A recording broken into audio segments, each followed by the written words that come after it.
What's up, guys? I'm just changing the battery out of this Fossil watch.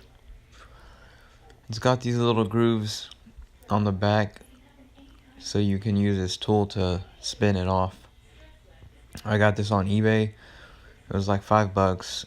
You can adjust it with this knob here depending on the size of the watch. And you just set it on and spin it counterclockwise.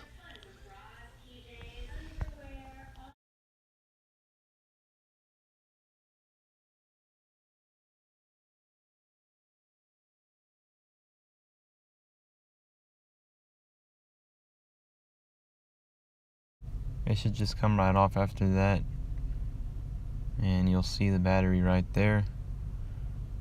Just push that metal piece up a little bit and wiggle the battery out, put the new one in, and then spin the